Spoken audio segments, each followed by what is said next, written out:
relacionado à capacidade do aluno, de alguém que está aprendendo algo, a ter atitude para fazer as tarefas sozinha e não depender o tempo todo de alguém conduzindo e olhando por ele.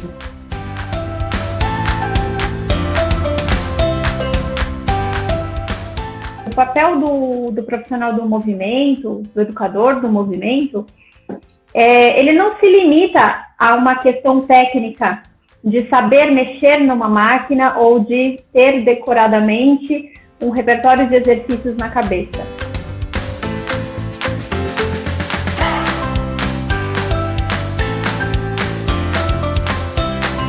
Não basta saber um exercício, né? O mais legal e o que deixa a aula mais gostosa é essa fluidez, essa costura. Artes na vida real. Seja muito bem-vindo a mais um podcast da TC Pilates, Pilates na Vida Real, uma conversa de olhos e coração abertos. Hoje sou eu, a Gê Guraki, junto com a Vivi, falando sobre o tema. Vivi, com você, pode falar. Autonomia no Pilates. Então, a gente trouxe esse assunto hoje para abordar as questões que muitas vezes podem impedir o seu aluno ou até você mesmo na sua prática de evoluir o desenvolvimento do corpo, né? A nossa atitude mental, o nosso comportamento diante dos nossos desafios corporais vão interferir ali na capacidade que o nosso corpo tem de se desenvolver de uma forma direta. Então, a gente quer bater esse papo hoje, falando com os professores também, sobre todos os caminhos que podem ser observados e que vão potencializar esse desenvolvimento da autonomia ou boicotar o desenvolvimento dessa autonomia. E para você também que está por aqui, que é aluno, que é praticante, mas se interessa em saber mais sobre tudo que envolve o desenvolvimento do seu corpo, saiba que o seu comportamento, né, a sua atitude diante da forma como o seu corpo se move e a sua atitude, principalmente diante dos desafios do seu corpo em movimento, vão poder potencializar muito o seu desenvolvimento. Então, a gente vai falar bastante sobre isso hoje. Legal. Eu trouxe, Vi, para a gente começar o conceito. Fui lá no dicionário buscar o que é autonomia.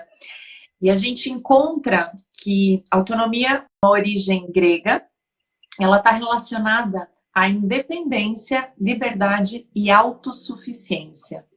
E quando eu jogo o termo autonomia dentro da educação, que é algo que está bem em alta hoje, né? A gente encontra um termo relacionado a... E eu acho que isso tem tudo a ver com a nossa forma de trabalhar, né? E, por exemplo, o ensino à distância, EAD, cursos online, eles precisam da autonomia do aluno. Porque se o aluno não se organizar e não fizer isso, a coisa não vai para frente. E também esse é um assunto que a gente acaba trabalhando muito, né? Logo depois que iniciou a pandemia, a gente começou com vários trabalhos, vários projetos focados nisso, em educação à distância, educação para adultos, aperfeiçoamento para adultos, dentro do campo do Pilates e da área de movimento. Então, eu acho que essa autonomia é uma palavra bem latente na nossa realidade, dentro das aulas, dentro dos cursos e dentro também das nossas atitudes enquanto profissionais. E eu adorei quando você trouxe a questão de como é que a gente tem, para onde a gente olha se a gente não está boicotando a autonomia dos nossos alunos. E eu vou começar a nossa conversa explanando uma situação que os primeiros cursos de Pilates que eu fiz, eles pediam que a gente movimentasse, mexesse a máquina sozinho, sem dar essa liberdade para o meu cliente, justamente pelo medo de que se o aluno aprendesse a mexer na máquina, ele iria descartar a minha presença e ele começaria a treinar sozinho. Eu lembro muito bem de uma professora falando assim, você não quer que o seu espaço de Pilates vire uma sala de musculação que a pessoa saia com a fichinha dela e vá fazendo os exercícios individualmente, assim, aqueles exercícios padrões, sai de uma máquina, vai para outra. E, gente, eu fiquei por muito tempo com esse medo na cabeça. E hoje, nossa, eu olho para trás e dou risada, assim, porque eu falo, nossa, nada a ver. Na minha cabeça não faz o menor sentido. Porque não basta saber um exercício, né? O mais legal e o que deixa a aula mais gostosa é essa fluidez, essa costura, essa energia que você vai dando para a aula e depois dos 50, 60 minutos de aula, você fala, uau, olha o caminho que eu percorri. Não são exercícios pingados, né? Exercícios pingados deixa o Pilates até chato, eu acho. Agora, Sim, quando tem essa chato e fluidez, fora de conexão, né? Porque a fluidez é um princípio, um dos 6 princípios fundamentais do método. Então, se não tem fluidez, está faltando Pilates ali naquela aula. qual é a sua opinião sobre isso, assim, sobre esse ponto que eu levantei do medo de nós profissionais de deixar o aluno mexer na máquina, por exemplo? Eu acho uma besteira, né? Primeiro porque o papel do profissional do movimento, do educador do movimento, ele não se limita a uma questão técnica de saber mexer numa máquina ou de ter decoradamente um repertório de exercícios na cabeça. Isso não faz o menor sentido. Isso é a pontinha do iceberg que às vezes o profissional consegue mostrar numa aula, né, experimental, num primeiro contato. O nosso papel ele vai muito além disso. A gente estuda, obviamente, o corpo humano em movimento, a gente procura entender a fisiologia, a biomecânica desse corpo, buscando desenvolver, através dos movimentos, estratégias para que esse corpo se desenvolva na sua forma mais integral. Mas a gente hoje já sabe que o nosso papel vai além do físico, porque o que a gente faz é mexer com estímulos corporais que estão diretamente integrados a esse corpo mental, a esse corpo emocional e o corpo físico também. Então, a nossa ferramenta é o corpo físico, mas a gente entende o corpo e o indivíduo como um ser totalmente complexo, integral. Então, não é só corpo, né? Hoje, um profissional de destaque na área do movimento já entende e já atua dessa forma. Deixando claro que a gente não vai atuar com psicólogo, terapeuta, não tem nada a ver com isso. Mas é entender o quanto o físico vai poder promover essa saúde de uma forma geral, integrada, né? E é necessário você estudar essas relações do físico com essa relação emocional e mental e vice-versa, né? Isso é válido, acho que para todos os profissionais que trabalham com a saúde, né, de uma forma geral, você ter conhecimento nessa área. Então, quando você desenvolve a autonomia do seu aluno, e quando a gente fala em autonomia também, nós não vamos ficar apenas na questão do físico, sim, ele é apto para se calçar, ele é apto para pentear o cabelo, ele é apto para caminhar, ele é apto para correr. Não é só nesse sentido. A autonomia, como você falou, né, Gê, está muito ali na mente, no comportamento.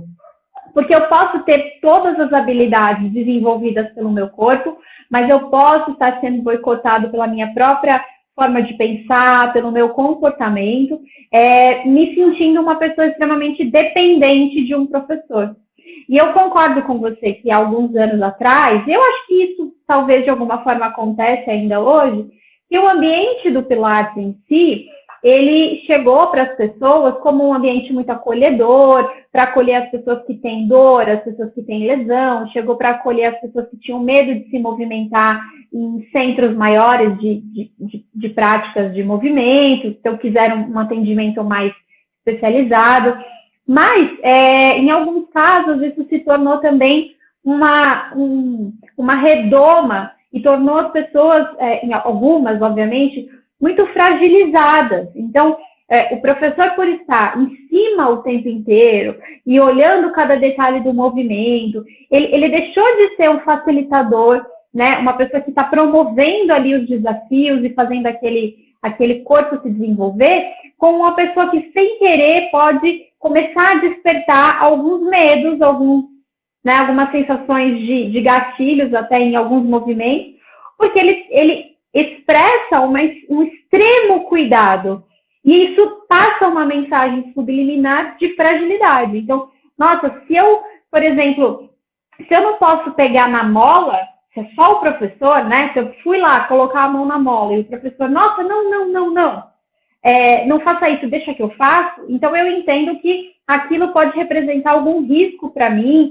ou que eu tenha uma certa fragilidade e que eu não posso executar aquilo. Então, a gente, no nosso ambiente de Pilates, eu acredito que existem três questões que devem ser observadas e que comunicam essa autonomia que a gente quer desenvolver. A primeira delas é a comunicação do professor com o aluno. Então, as palavras que você utiliza, o momento em que você vai abordar, a gente pode destrinchar bem isso hoje na nossa conversa.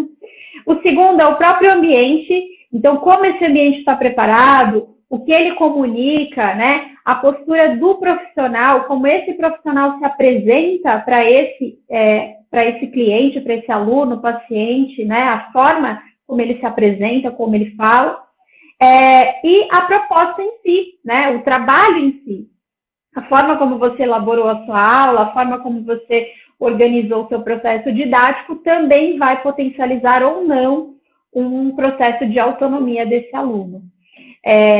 Então, eu concordo com você, eu acho que o nosso trabalho vai muito além e você pode tornar cada vez mais esse aluno cheio de autonomia, de encorajamento, de conhecimento sobre o próprio corpo, porque, afinal de contas, ninguém vai saber mais sobre o seu próprio corpo, sobre o seu próprio movimento, do que o próprio aluno. Nós somos ali apenas um facilitador desse processo. Só que isso também vai exigir muito, né, do nosso desenvolvimento enquanto profissional.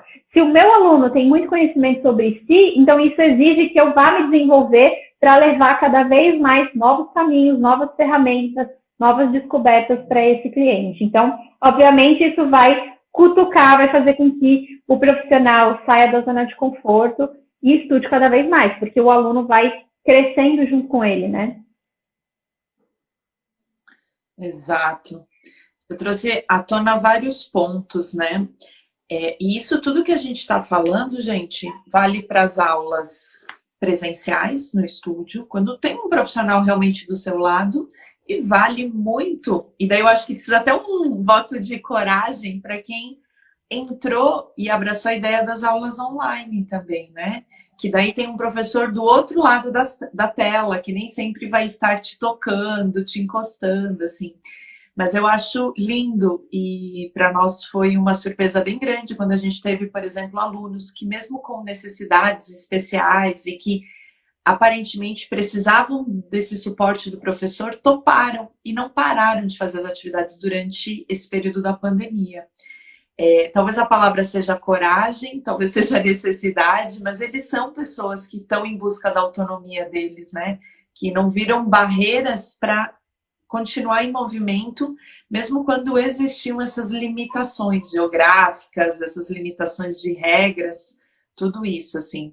E desses 3 pontos que você levantou, Vi, qual que você consegue colocar eles em uma hierarquia ou não? Os 3 têm o mesmo peso para você com relação à autonomia? A comunicação, o ambiente, e o terceiro ponto que você falou foi a proposta em si, né? A estrutura metodologia da aula. Isso. Gê, os 3 são importantes, mas eu creio que o mais importante é a comunicação do profissional com o cliente. Porque é ali que há todo o estímulo, toda a troca, né? Claro que o ambiente também comunica, enfim, né? Mas a forma como você vai conduzir essa pessoa durante um trabalho, ela eu diria que é 80% do processo como um todo. Então, eu vou dar um exemplo, né? A gente recebe muitos clientes com dores nas costas, por N patologias, né? N limitações. E a gente avalia de uma forma técnica o que é possível, o que é necessário realizar em relação ao movimento, o que ele precisa estimular. Então, a gente sabe e tem todas as ferramentas ali e tem um respaldo científico para fazer as escolhas de determinados movimentos, né, em determinado momento. Mas cada cliente desse vai vir ali com um pacotinho de crenças, né? E isso vai passar por toda a caminhada que ele já teve e a relação que ele tem com essa dor, com esse problema. Então, a gente tem um perfil de pessoas que são mais atléticas, que frequentam academias também, que gostam de correr, que gostam de pedalar e que, num determinado momento, apresentaram uma lesão e que vêm até nós e querem se recuperar o mais rápido possível, que são abertas para o trabalho, e que topam tudo, e que, enfim, querem voltar, tem aquela memória do corpo disponível de antes, e que querem voltar o mais rápido possível. Então, essa pessoa se desnuda de qualquer crença, se entrega ao trabalho, e ela acredita no potencial de melhora. Esse é um perfil. Um outro perfil é daquela pessoa, por exemplo, que já lida há muito tempo com esse processo de dor, que já passou por muitos profissionais, por muitas vertentes de trabalho, e alguém, de repente, diz para ela que ela vai precisar fazer o Pilates lá pelo resto da vida, ou que o Pilates vai ajudar ela a recuperar, por exemplo, uma estabilidade naquela coluna, que é fundamental, e ela chega cheia de informações, mas, ao mesmo tempo, descrente do processo, porque ela já ouviu muitas coisas, ela já, né, ouviu opiniões de diferentes linhas de trabalho, e ela chega receosa, ela já chega, obviamente, julgando bastante o que vai acontecer. E aí entra a nossa atuação, né? Porque se você se permitir, né? Claro que você vai sempre respeitar o nível de dor da pessoa, você vai partir do princípio de acreditar naquilo que ela te relata. Então, se ela diz que dói, é porque dói. Se o nível de sensibilidade dela é mais alto, né? Você vai ter que ponderar tudo isso. Mas não devemos tornar esse problema da pessoa, vamos dar o exemplo ali de uma hérnia de disco na coluna, como sendo o ponto-chave de uma aula. Então, a pessoa não se torna mais lá a fulana de tal, ela é a hérnia. E tudo que você vai fazer, você circunda o tema da hérnia. Então, olha, vamos sentar aqui, coloca a mão na barra, a gente vai fazer um rolamento para frente, mas, ó, se você sentir alguma coisa na hérnia, me fala. A pessoa talvez não estava nem lembrando naquela posição, naquela postura da tal da hérnia. E o professor foi lá e, na tentativa de demonstrar cuidado ou de demonstrar que ele está ciente da questão, ele levanta aquele ponto ali de dor, aquele ponto que fragiliza. E aí entra toda aquela parte psicológica, né? Algumas pessoas vão perceber que talvez isso é um ponto de manter o professor perto dela, manter o professor atento a ela, então ela sempre vai trazer isso à tona. Ai, minha coluna, ai, porque ela automaticamente percebeu que ela pode chamar atenção a partir desse ponto de vista, e outras vão se sentir fragilizadas. Então, olha, se ela falou da minha hérnia aqui só porque eu sentei, então realmente eu preciso tomar muito cuidado, porque se eu não sentar direito, de repente eu posso sair daqui travado. Então, uma simples frase, né? Esse cuidado, já, meu Deus, cuidado, o que está acontecendo, né? Será que eu não posso fazer isso? Será que tem só um jeito de fazer esse exercício? Se eu não fizer desse jeito, eu vou me machucar? Então, na cabeça da pessoa, podem passar inúmeras questões a partir de uma frase, às vezes de atenção e na boa intenção do professor de demonstrar cuidado, de demonstrar conhecimento. Então, essa relação pode boicotar esse processo, porque a pessoa sempre vai se colocar num lugar mais frágil. Enquanto que, se de repente o professor demonstra o conhecimento e chega falando, olha, Gê, eu estou ciente dessa questão da coluna, vou te colocar em movimento, já tenho todo aqui um protocolo de exercícios indicado para você, a gente vai se mover. Se você sentir algum desconforto, você me fala, mas eu estou aqui, estou te ajudando a encontrar caminhos de movimento mais agradáveis, que sejam gostosos para o seu corpo. Vamos lá? Então, eu te encorajo, eu estou com você, eu pego na sua mão e eu te coloco para o trabalho e a gente vai caminhando junto. Então, a minha postura vai te trazendo mais confiança, vai te trazendo coragem também, porque eu já parto do princípio de acreditar no seu potencial de movimento. Agora, quando o profissional já sensibiliza isso, fica um caminho mais difícil. Então, esse é um dos exemplos. Eu acho que você deve ter muitos outros para compartilhar, né, de linguagens ou de frases que a gente nem imagina o quanto boicotam, né, o aluno durante a prática. E eu acho também legal a gente trazer, Vi, porque um conceito de como é que a gente olha para o Pilates. Porque eu sei que existem espaços onde são um espaço totalmente focado em reabilitação, onde pegam pessoas pós-cirúrgica e ali vão traçar um trabalho. O nosso trabalho de Pilates, ele é um espaço de condicionamento físico, onde as pessoas que nos procuram com patologias têm o suporte, mas onde a gente não transforma a nossa aula de Pilates numa sessão de fisioterapia, mesmo que seja atendido por um fisioterapeuta. Eu acho que também quando o espaço se posiciona, e daí vem todas as promessas, né? Quando você está vendendo um pacote, um programa de aulas, tudo isso tem a promessa, o que você está prometendo para o seu aluno.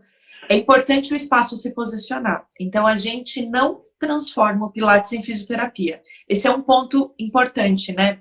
Porque também, de repente, você tem... alguém está nos ouvindo e tem um espaço totalmente focado numa reabilitação com pessoas com muitas necessidades de cuidado e atendimento. E daí pode passar a mensagem que a gente não dá bola para patologia. E não é isso, não, gente.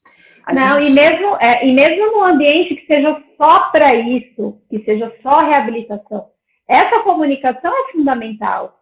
Mesmo que seja um pós-cirúrgico, você precisa ter uma postura confiante enquanto profissional para trazer esse aluno por um processo de desenvolvimento, para que ele possa acreditar no poder que o movimento tem, na melhora dele. Agora, se você só valoriza o problema, você não valoriza a solução, de fato a pessoa vai focar naquilo que você mais direciona, que é a dor, que é o problema.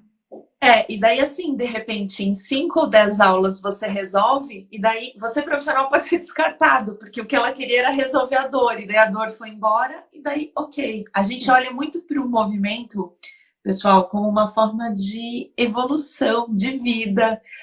O movimento onde vai te levar a conquistar todas as suas tarefas cotidianas, todos os seus sonhos, onde vai te desenvolver física, emocionalmente. Então, a gente vai muito além de olhar para de repente, uma ponte como um exercício de reabilitação para dor nas costas. Não. É muito além, tá? É você respirando melhor, é você pensando melhor, tomando as rédeas da sua vida. E daí, com o corpo forte, com o corpo mais confiante e seguro, conseguindo viver muito melhor.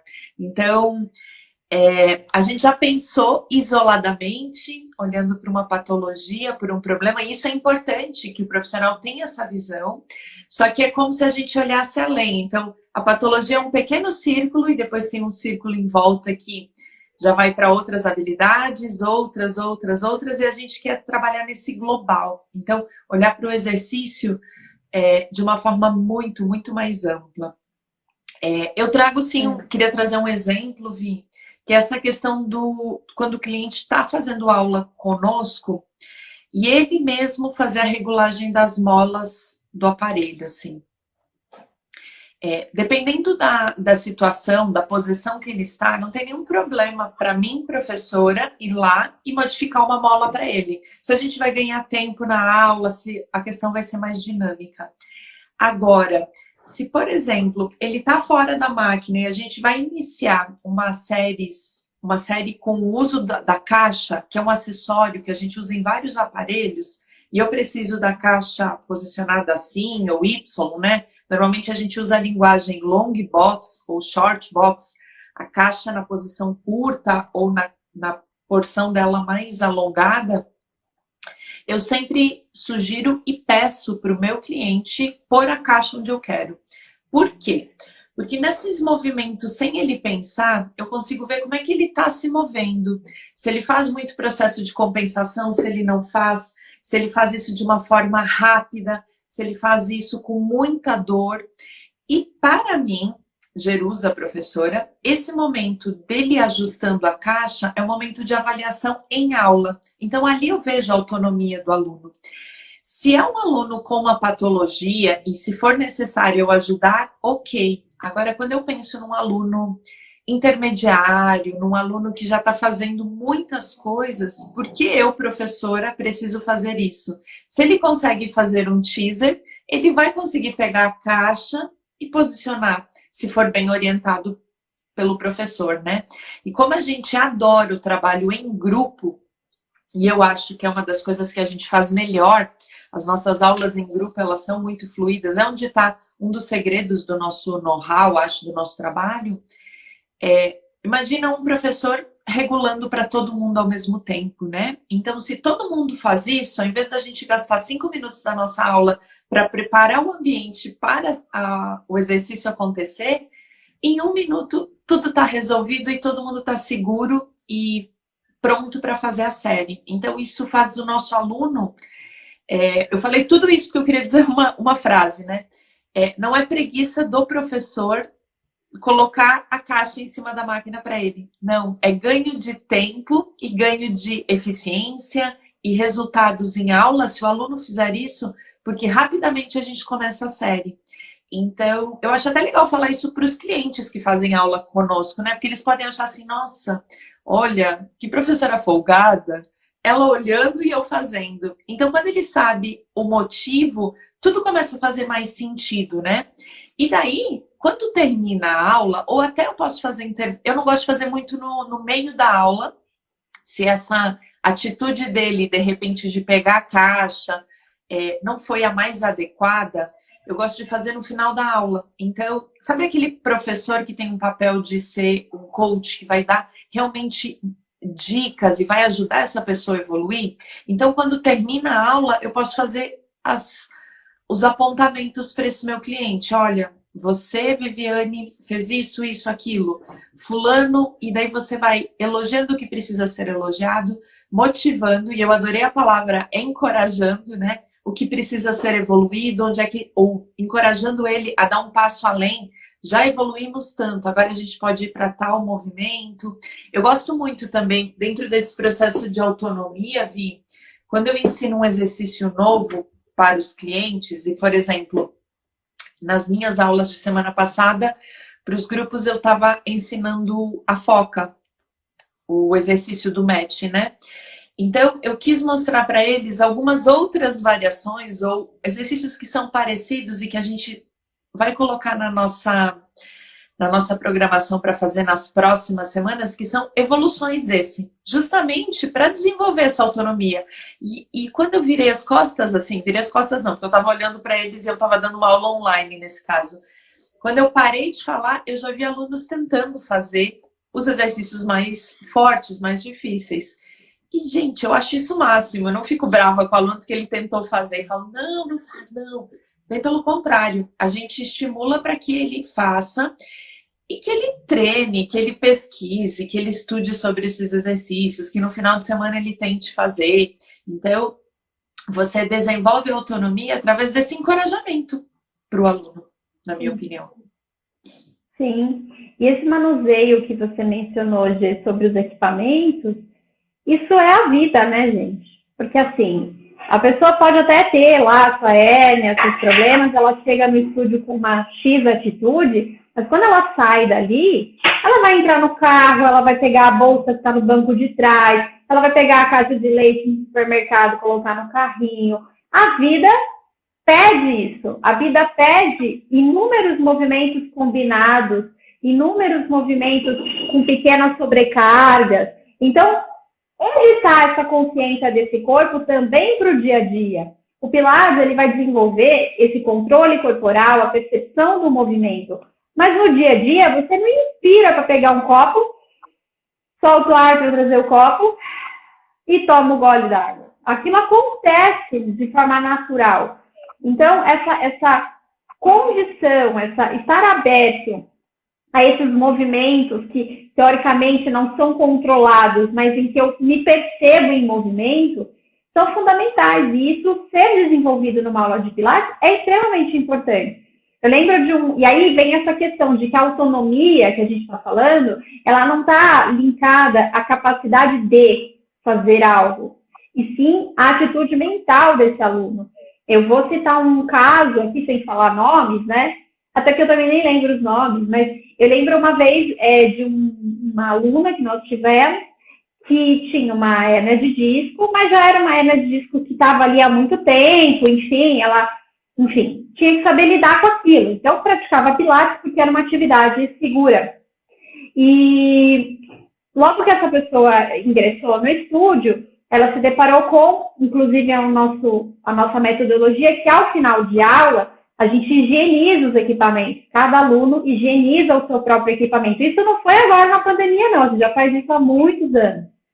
E justamente porque o fato até de você higienizar o seu próprio equipamento, desperta o quê? O cuidado, o zelo, faz com que você tenha uma atitude pelo seu ambiente de prática de exercícios de mais gratidão. Não é pelo professor, não é pela empresa, é você entender o seu corpo e o seu espaço de exercício como o seu tempo, como o seu momento de autocuidado, e a higiene, o bem-estar, tudo isso comunica o que você espera de você mesmo em movimento. Então, poxa, se você sai dali, né, e espera meia dúzia de empregados limpar o seu suor, que atitude positiva você pode ter diante de todos os desafios que vão ter na vida? Essa é a nossa forma de pensar. Então, gente, é muito simples. Obviamente, ninguém vai varrer o chão, ninguém vai tirar o lixo do banheiro, mas vamos usar o equipamento, ao terminar, você encontrou ele limpo, você entrega ele limpo. É uma atitude para frente. É simples, não tem nada demais. Não é nem uma coisa a ser extremamente honrosa e nem horrorosa. É normal. Para a gente, isso sempre foi uma coisa muito normal. E a gente nunca teve problema com isso, os alunos até achavam bacana e tal.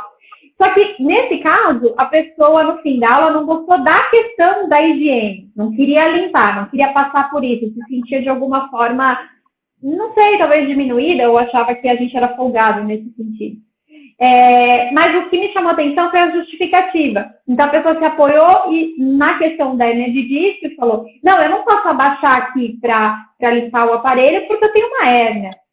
E aí eu falei, mas você acabou de fazer uma aula inteira com flexão, extensão, rotação, torção de coluna, e você não se sente apta para abaixar e limpar um equipamento? Eu estou preocupada, eu estou muito preocupada, porque você precisa desenvolver essa confiança no seu movimento.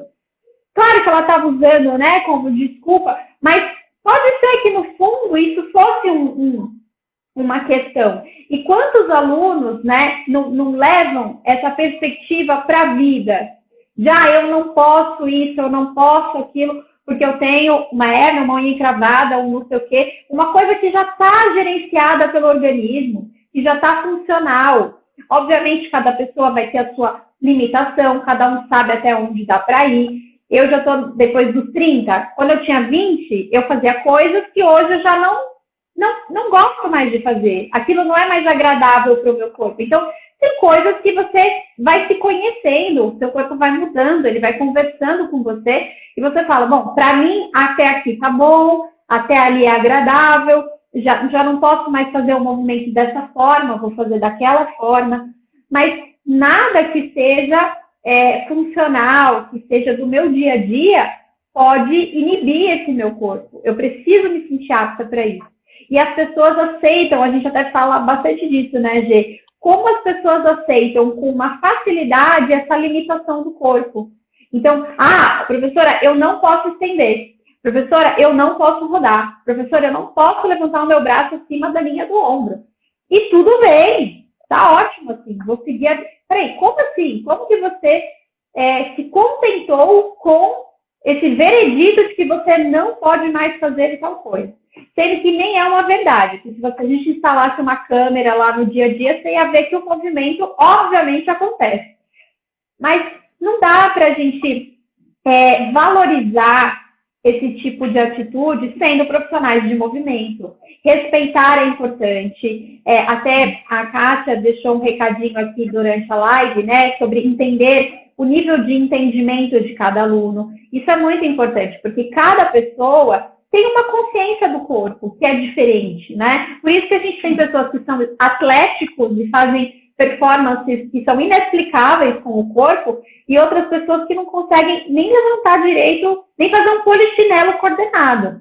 Então, obviamente que existem níveis de entendimento corporal, existem as crenças, como a gente falou. Então, respeitar, acolher é extremamente importante, mas reforçar esses comportamentos só vai atrapalhar todo o processo de desenvolvimento do aluno, né, Gê? Sim. Até me perdi ali, você falou tanta coisa legal e importante. É que primeiro eu queria fazer uma piadinha. Sei que você falou assim, eu já aos 30 não faço o que eu fazia aos 20. Daí ficou na minha cabeça assim, eu que tô na turma dos 40 e, gente, a gente escuta ela falando, dá vontade de dar na cara dessa menina aí. Mas você sabe que assim, bom, você com certeza, você concorda comigo. O nosso corpo, cada dia, é um corpo. Cada Sim. dia é um corpo diferente. Se você teve, sei lá, hoje você teve um dia super feliz, você recebeu boas notícias, você foi promovido no seu trabalho. Então, se você for para a sala de pilates à noite, repara o quanto você vai estar aberto, expansivo para o movimento. Talvez você dê muito mais para o seu movimento do que você daria se fosse um dia comum, ou se você tivesse colocado ali, ou tivesse resolvido um problemaço naquele dia, você vai estar estressado, você vai demorar para se abrir.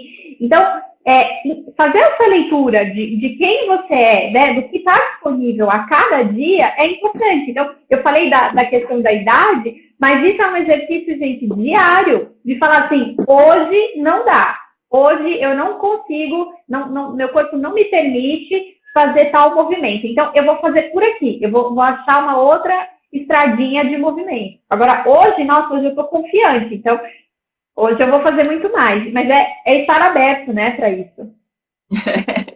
Eu entendi. A gente perde a sócia, a gente então perde a piada. Tinha uma e eu arredondei para baixo, né? Tinha umas profs ali que são lindas, maravilhosas, estão aqui ao vivo com a gente na faixa dos 50, que eu sou mó fã, ó. Quero chegar tão energéticas como vocês, assim, sou mó fã. Beijo para vocês. Eu concordo com tudo que você falou e acho que o maior desafio é nós, professores, não cair nessa zona de conforto e quando vê, tá colocando os alunos dentro dessa jaula, inclusive mental, né? Esse negócio que você falou também de essa pauta, assim, de conforme foi o meu dia, eu tô mais empolgada para fazer, é muita verdade, assim. Mas, ao mesmo tempo, eu vejo uma oportunidade muito boa. Por exemplo, a pessoa teve um dia péssimo e ela entrou na sua aula no final do dia. Olha a chance que você tem, através do movimento, de trazer a mente dela para o presente, de fazer ela esquecer, ela não valorizar tanto aqueles problemas que aconteceram no dia dela, e sim, através dessa aula, transformar o dia e ter um momento mais feliz do dia.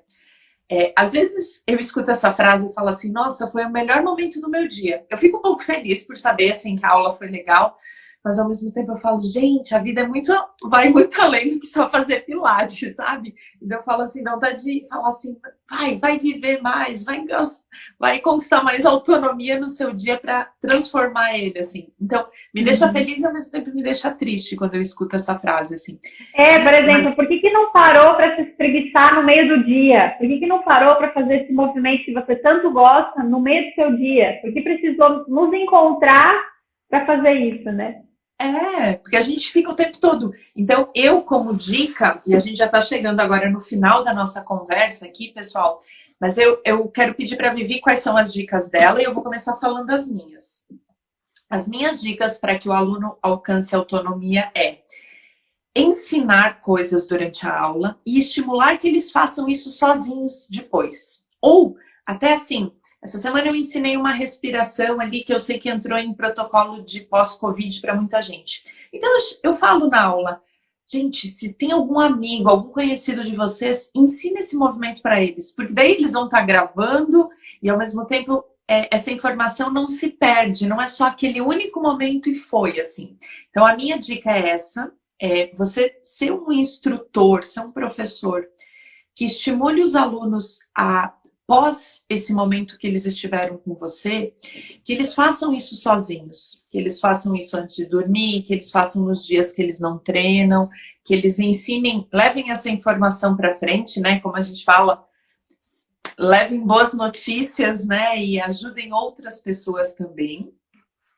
E a segunda dica é prestar muito atenção nas suas falas, para ver se você não é a pessoa que está, em alguns momentos, colocando medo, colocando limitações, fechando, colocando um cabresto no seu aluno, ou cliente, ou paciente. Assim, ao invés dele expandir e ver as mil e uma possibilidades, você falar, não, isso não pode, isso não deve, isso pá, pá, pá. Essas coisas que a gente vive falando, quem escuta a gente pode parecer que a gente é até repetitiva, assim.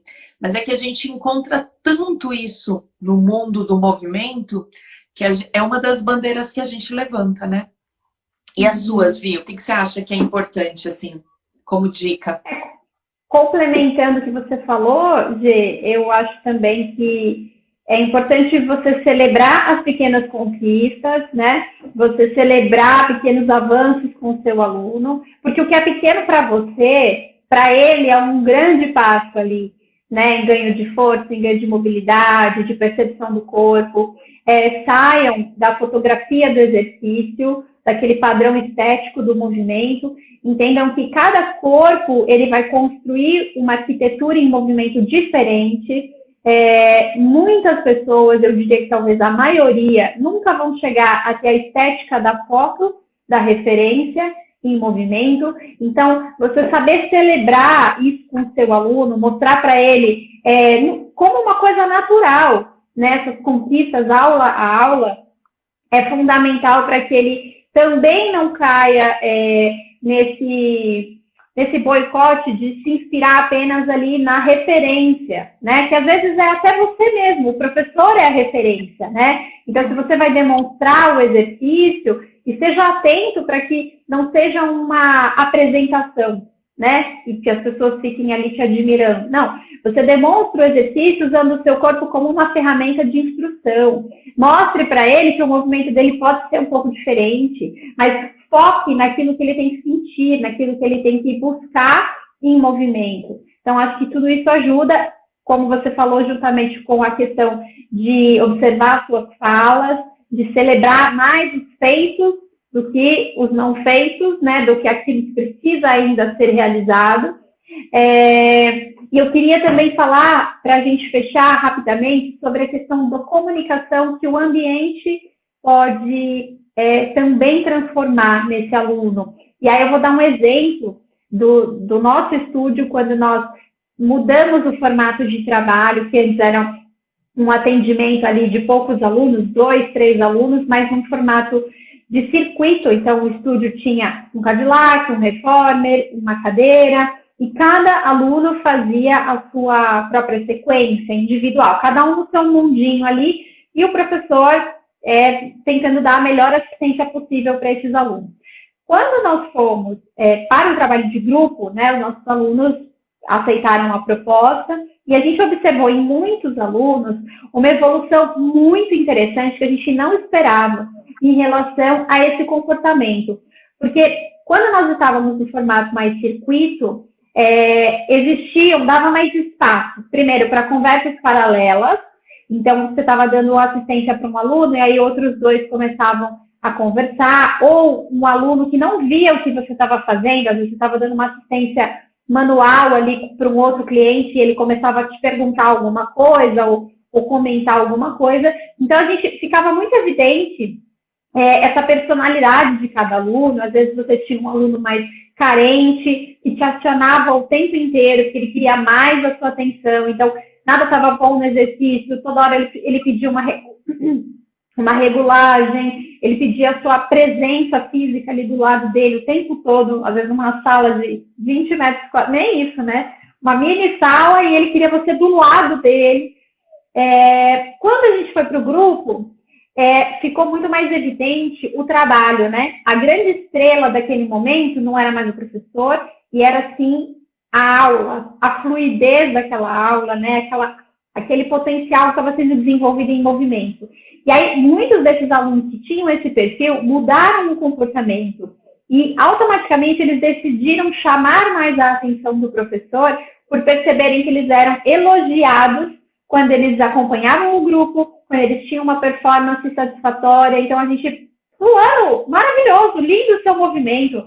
Então, eles, né, super se enchiam de orgulho de si mesmo e perceberam que já não era mais o caminho acionar o professor, às vezes naquela carência que ele tinha mais individual, e que o caminho para se sentir reconhecido, visto, era através das conquistas.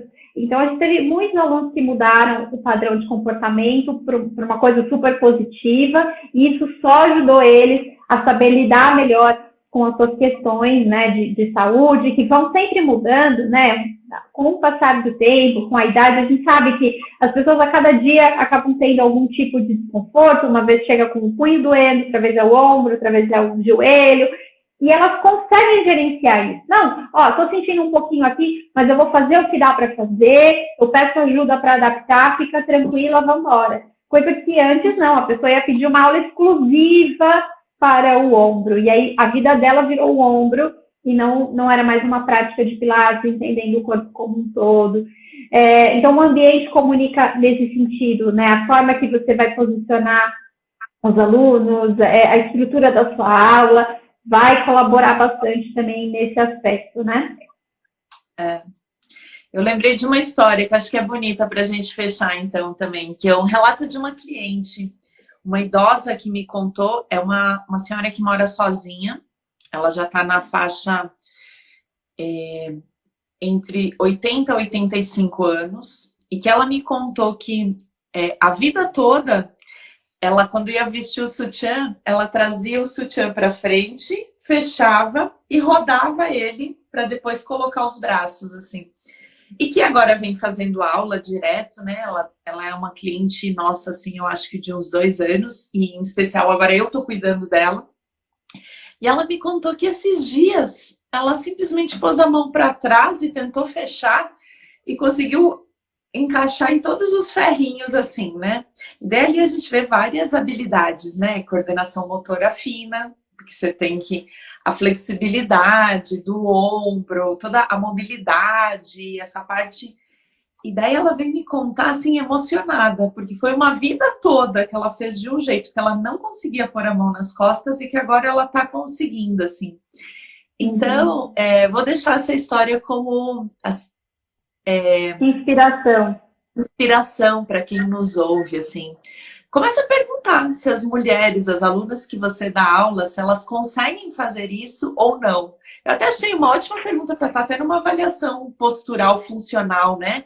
Uma avaliação dinâmica, assim, porque o nosso trabalho ele tem que ajudar as pessoas no dia a dia, gente, tem que transformar nessa parte. Então, fica a dica ali, ó, hashtag fica a dica. Isso é legal até adicionar nas orientações, né, sobre isso. Quanto mais a gente correlacionar o que está sendo feito numa aula de Pilates com o dia a dia, a pessoa vai entender a importância. Então, às vezes ela pode ter uma negação para um determinado movimento, como, por exemplo, o que você falou, do braço.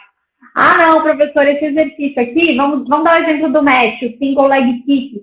Você coloca os braços para trás, tem que subir, estender os braços, abrir essa linha do ombro. Muita gente, mas eu não consigo. E aí você correlaciona com uma atividade do dia a dia que talvez ela vai se tornar mais apta para fazer. E aí ela entende, o exercício pode ser meio chatinho, mas olha o que ele vai trazer de bom para o meu dia a dia. Então, fazer essa correlação com a funcionalidade mostra que o nosso trabalho é mais baixo, entendeu? Ele vai além da sala de aula. Então, é isso. Acho que essas são as nossas orientações para quem pratica. Então, fique atento quando você está praticando para entender o que aquilo vai reverberar no seu dia a dia. E para quem está ensinando, esteja atento a essa linguagem que comunica sem a gente perceber e que vai fazer toda a transformação ali para ter um aluno mais disponível para o processo. E se você... A pergunta fica assim, você consegue fechar o sutiã atrás das costas? Sim ou não? Se não, vem pro Pilates. Ai, Vi, ótimo a conversa. Bom dia pela frente. Obrigada para quem nos escutou, seja ao vivo ou se você está nos ouvindo através dessa gravação. Fica à vontade, manda comentários, compartilha com os amigos da área e até nosso próximo episódio de Pilates na Vida Real. Até mais, gente. Beijão. Obrigada, Zê. Um beijo para todos. Até a próxima.